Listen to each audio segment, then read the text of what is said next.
धन्यवाद साथियों।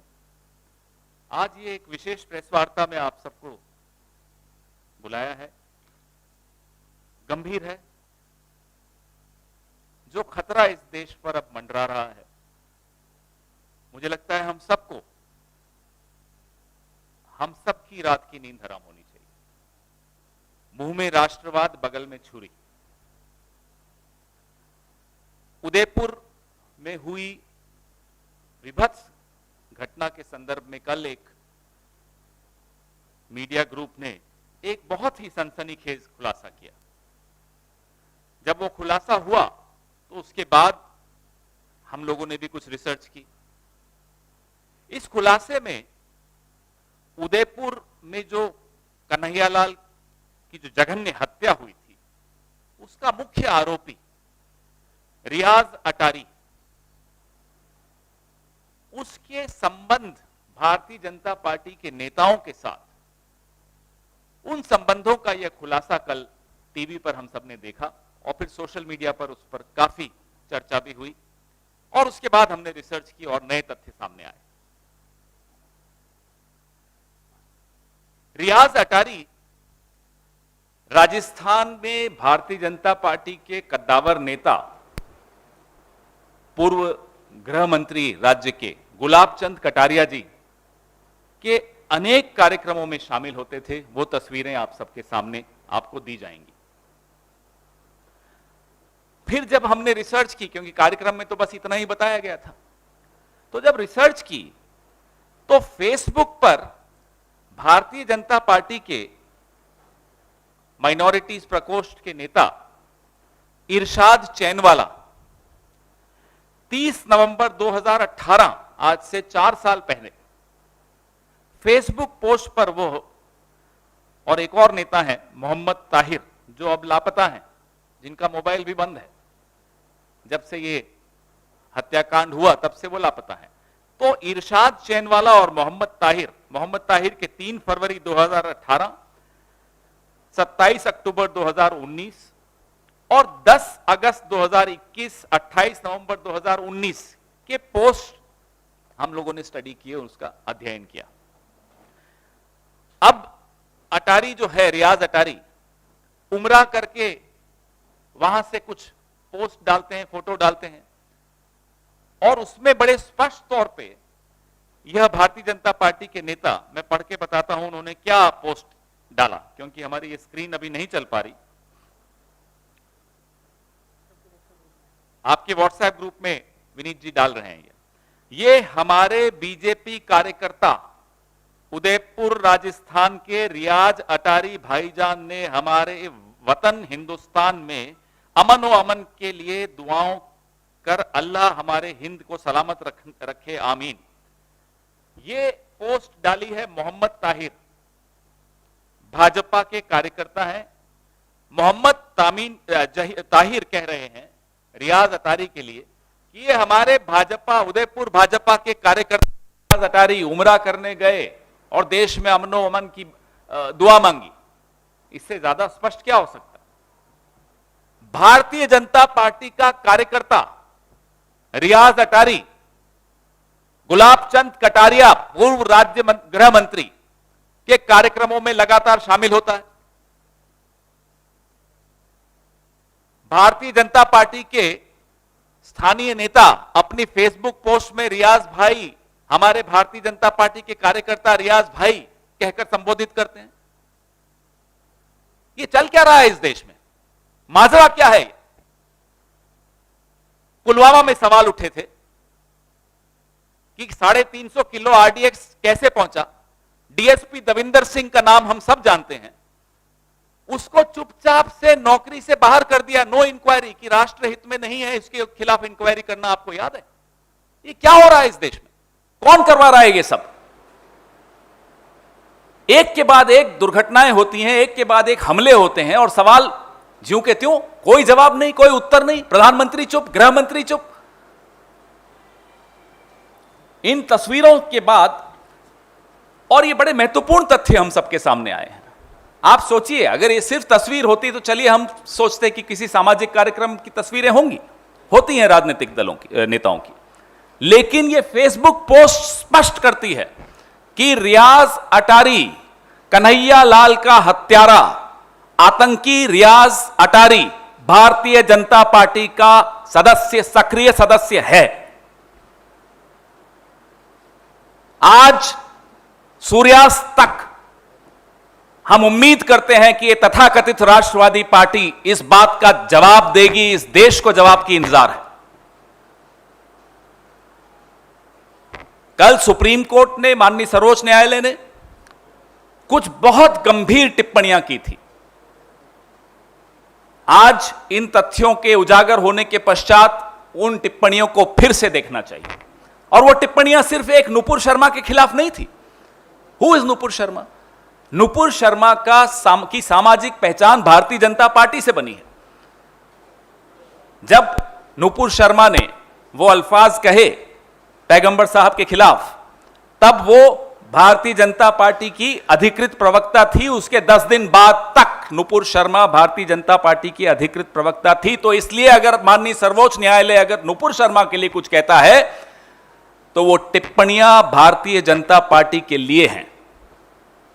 आखिर भारतीय जनता पार्टी और उसके नेता और उसके प्रवक्ता पूरे देश में धार्मिक उन्माद का वातावरण बनाने का प्रयास क्यों कर रहे हैं? यह सवाल हमारा पहला। हमारा दूसरा सवाल, क्या प्रधानमंत्री मोदी और गृह मंत्री अमित शाह अब भी भारतीय जनता पार्टी नेताओं द्वारा धार्मिक उन्माद को फैलाने की कोशिशों पर चुप रहेंगे? 8 साल में कब बोलते हैं ये लोग? पूरी दुनिया में जाकर पूरी दुनिया भर की बातें करवा लो मोदी जी से, करते रहेंगे, घूमते रहेंगे, बोलते रहेंगे, विपक्ष को कोसेंगे विदेशों में जाकर। और जो इनकी अपनी पार्टी के लोग, माफ कीजिएगा, आतंकी घटनाओं में शामिल हैं, इस पर चुप रहेंगे। देश चुप नहीं रहने देगा अब आपको, और अगर आप नहीं बोलेंगे तो देश बोलेगा। क्या भारतीय जनता पार्टी अपने प्रवक्ताओं एवं नेताओं के जरिए पूरे देश में आग लगाकर ध्रुवीकरण करके एक चुनावी फायदा उठाने की कोशिश कर रही है? अब तक हम ये सोचते थे कि साहब इनको चुनाव जीतने के लिए हथकंडे अपनाते हैं, लेकिन ये हथकंडे नहीं है, ये आतंकी घटना है।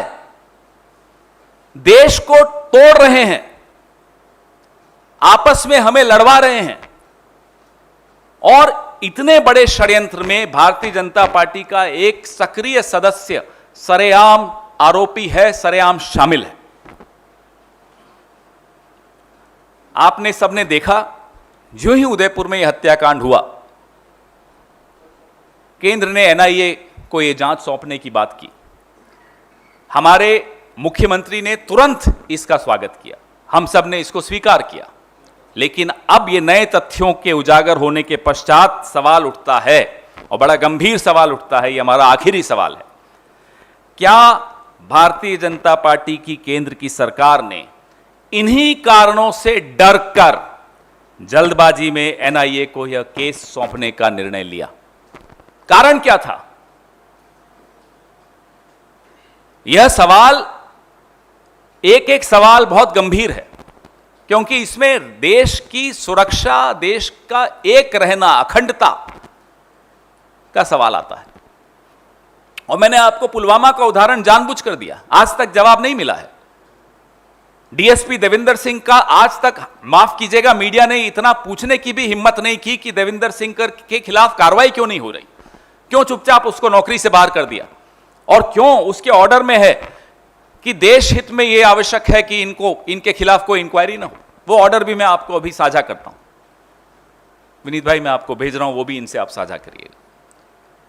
आपके सवाल इसी मुद्दे पर हो तो ज्यादा अच्छा रहेगा।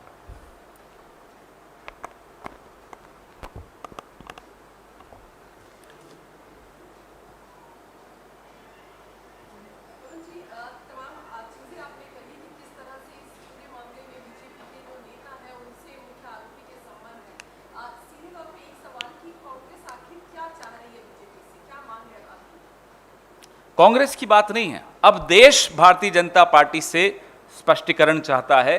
प्रधानमंत्री नरेंद्र मोदी और अमित शाह मुंह खोलें, यह देश की मांग है। यह बहुत गंभीर बातें हैं।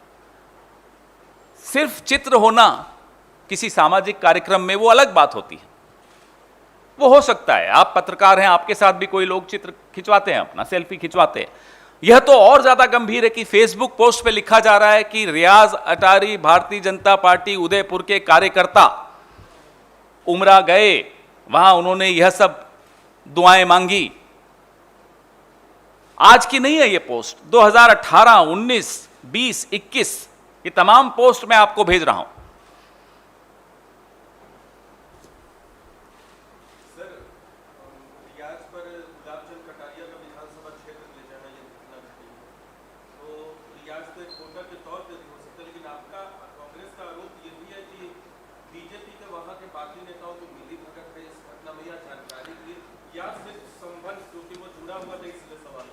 यह तो जांच से मालूम होगा, लेकिन माफ कीजिएगा, वोटर की बात नहीं है यहां। फेसबुक पोस्ट पर है रियाज अटारी भारतीय जनता पार्टी उदयपुर राजस्थान का सदस्य। इससे ज्यादा स्पष्ट और क्या चाहते हैं आप? और ये कोई आज की पोस्ट नहीं है, 2-3 साल पुरानी पोस्ट है। इसके बाद भी अगर यह सवाल उठता है कि साहब कांग्रेस सवाल क्यों उठा रही है, तो माफ कीजिएगा, फिर इस देश में बहुत कुछ गलत हो रहा है।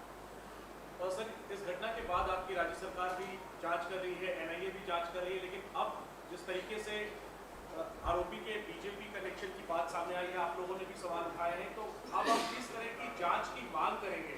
क्योंकि आप ये कह रहे हैं कि इन्हीं वजहों से एनआईए को रेफर की गई है जांच के आरोप है, तो क्या कोर्ट मॉनिटर्ड प्रोब या कोई एसआईटी आप गठित करेंगे? क्योंकि राज्य में आपकी सरकार है, लॉ एंड ऑर्डर आपका है, तो इस पर जांच कैसे होने जा रही है, या केवल आरोप तक आप सीमित रखेंगे राज्य सरकार के जरिए? क्या इसको जांच किस दिशा में? देखिए, ये देश का सवाल है, सिर्फ आरोप तक सीमित रखने की तो कोई सवाल ही नहीं उठता।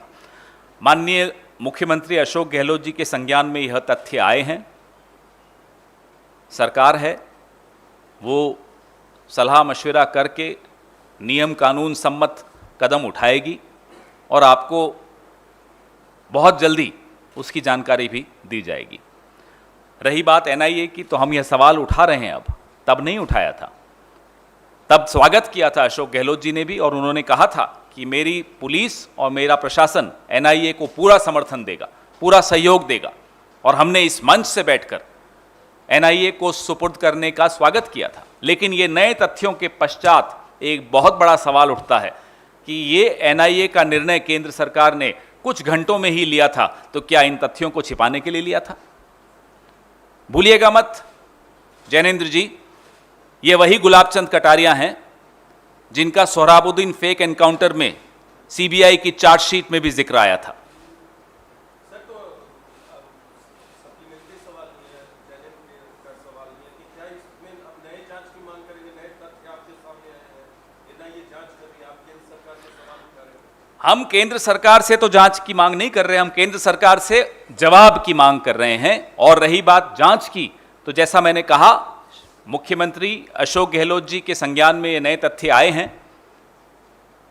कानून सम्मत, नियम सम्मत क्या कदम उठाएंगे वो आपसे साझा किए जाएंगे बहुत जल्दी। धन्यवाद। Thank you.